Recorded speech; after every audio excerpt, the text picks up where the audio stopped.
السلام عليكم، يا رب تكونوا بخير. فيديو النهارده ان شاء الله هنعمل فيه صينيه المكرونه بالبشاميل وصينيه الكوسه بالبشاميل. هنعملهم بطريقه حلوه قوي، هيكون البشاميل سايح وفي نفس الوقت القطعه برضو متماسكه. يلا بينا نشوف عملناها ازاي. بس الاول لو مش مشتركه في القناه اشتركي وفعلي الجرس وما تنسيش اللايك. ويلا بينا نسمي الله ونصلي على الرسول عليه افضل الصلاه والسلام ونشوف عملناهم ازاي. اول حاجه هعصج اللحمه. معايا لحمه مفرومه اكتر من نص كيلو بشويه. حطيت عليها 3 بصلات كده متوسطين. انا بحط على النص كيلو لحمه مفرومه بصلتين كبار، بتديها طعم حلو قوي. كل ما البصل بيكون كتير فيها بيكون طعمها حلو. فرمتهم كده في الكبه. دول 3 بصلات متوسطين. فرمتهم في الكبه وحطيت معلقتين زيت في الطاسه ونزلت عليهم بالبصل لغايه البصل ما يدبل شويه. ومعايا كمان قرنين فلفل اخضر، بيدي طعم حلو قوي للعصاج بتاعنا. وكمان لو الفلفل برضو فيه احمر هيكون حلو، شكله كمان هيكون حلو. ولو عايزه تبشري معاهم جزرايه برضو هيكون حلو. فرمتهم وسبتهم على جنب. دلوقتي البصل بقى بيدبل كده، احط عليه اللحمه والمكرونه كمان قربت تستوي اصفيها. وده معايا الكوسه اللي هنعملها بالبشاميل، قطعتها شرايح كده، ما تخليهاش تخينه قوي ولا رفيعه قوي. بعد البصل ما دبل كده نزلت عليه باللحمه، اقلبها شويه لغايه ما تغير اللون بس بتاعها. اول ما اللحمه لونها اتغير كده نزلت عليها بالفلفل اللي انا بشراه او متخرج قطع صغيره. هقلبها بقى فيه كويس. دلوقتي نزلت عليها بالبهارات، حطيت فلفل اسود وملح وتوم بودره وبصل بودره وبابريكا وسنه كده من بهارات اللحمه. وكمان بشرت حبه من جوز الطيب، وكمان رشه حبهان كده على ورق لورا مطحونين، وكمان رشه صغيره من القرفه. بس كده اقلب بقى كويس. اهم حاجه طبعا بهارات اللحمه بتديها طعم حلو قوي. اقلب بقى كويس، اهدي عليها النار واسيبها تستوي شويه. دلوقتي حطيت عليها طماطميه واحده كده مبشوره، بتديها تسكيره كده وطعم حلو قوي. انا مش بكتر الطماطم من المكرونه، ممكن بقى بعد ما نعمل المكرونه نزود شويه صلصه كده عشان خاطر الكوسه. دلوقتي الكوسه دي انا غسلتها كويس، ونفس الصينيه اللي انا هعمل فيها حطيت فيها كده معلقه زيت ومعلقه سمنه وفصين 2 توم بس مفرومين، مش اكتر من كده، او فص واحد، بتديها طعم حلو قوي. لو مش بتحب التوم بلاش. قلبتها كده على نار عاليه لغايه ما تاخد لون.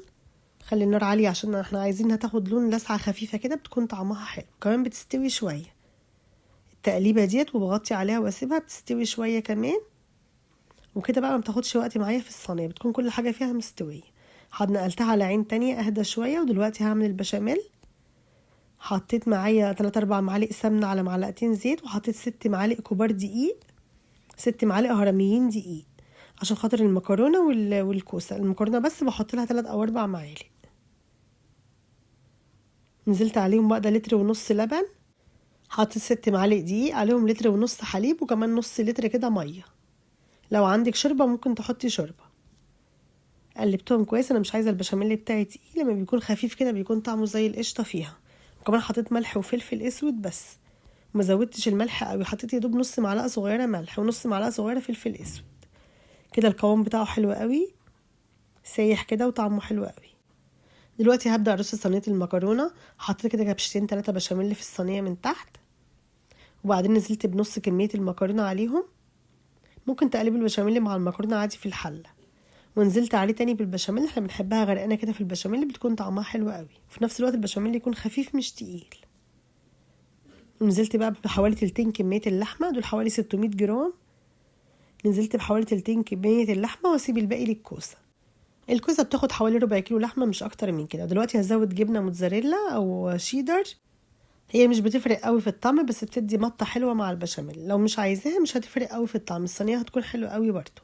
حطيت بقيه المكرونه بقى، وبعد كده هنزل عليها بالبشاميل. افردها بس كويس. طبعا انا عامله المكرونه كيس بس نص كيلو او 400 جرام بالظبط، عاملاهم على قد الصينيه كده، يكون يا دوب مكرونه جنب مكرونه، مش عايزاها اتخن من كده، عشان كده واخده البشاميل ده. طبعا لو كميه المكرونه اكتر هزود في البشاميل شويه. البشاميل كده خفيف وطعمه حلو قوي، عامل زي القشطه بالظبط. دلوقتي بقى انا هعمل لوش الصينيه كده. حطيت بيضايه، ضربت بيضايه كده مع طماطميه مبشوره، طماطميه واحده بس ضربها في الخلاط، وحطيت عليها بيضايه، بتدي لون حلو قوي. ممكن تحطي البيض بس كده على البشاميل، او ممكن تحطي جبن بقى على الوش زي ما انت عايزه، بس انا بحب البيض مع الطماطم مع سنه فلفل اسود كده، بتدي طعم حلو قوي. انا مولعه الفرن بقى على حراره عاليه، طبعا كل حاجه مستويه فيها، يا دوب بتاخد وش بس وتبقى طريه كده وحلوه. ولعت الفرن على حراره 200 او 220 بقى له حوالي 10 دقايق وسخن. دلوقتي دخلت بقى الصينيه. دلوقتي هعمل الكوسه. جبت معلقه كبيره كده من الصلصه اللي احنا كنا عاملينها، حطيت عليها كوبايه ميه او ممكن تحطي حبه شوربه وحطيتها على الكوسه دي طبعا عشان يكون فيها صوص كده وتسويها. طبعا هي مستويه معايا 3/4 سوا كمان على البوتاجاز. نزلت عليها بقى بكميه اللحمه المفرومه، وكمان نزلت فوق اللحمه برضو بشويه جبن. لو مش عايز تحطي جبن برضو بلاش. بعد كده هنزل بقى بالبشاميل اللي باقي عندي. البشاميل اللي خففته حطيت له حوالي ربع كوبايه ميه كمان، واديت له غلوه واحده كده. انا عايزه كل حاجه تكون سخنه عشان ما تاخدش معايا وقت. ودخلتهم الفرن، خدوا معايا ساعه الا ربع بالظبط في الفرن. الكوسه خدت نص ساعه لان ندخلها بعد المكرونه. انا سبتها كده، سبت المكرونه شويه، هي من ربع ساعه بتكون استوت، بس انا سبتها عشان خاطر اعرف اطلع القطعه كده سليمه. القطعه تطلع بقطعتها، وفي نفس الوقت البشاميل بتاعي سايح كده وطعمه حلو قوي. سبتها بس نشفت سنه كده، ولعت عليها الشوايه لغايه ما احمرت شويه من الوش وبقت ماسكه نفسها كده. المكرونه طعمها حلو قوي، والبشاميل اللي فيها دلع كده زي القشطه بالظبط. ممكن تزودي على فكره قشطه برضو عليه بيكون حلو قوي، مع الجبنه الموتزاريلا مديها طعم حلو. وكمان الكوسه دايبه ومستويه جدا. هي كانت طبعا مستويه 3/4 سوا، وكملت بقى بقيت سواها في الفرن. مستويه جدا ودايبه خالص، طعمها حلو قوي.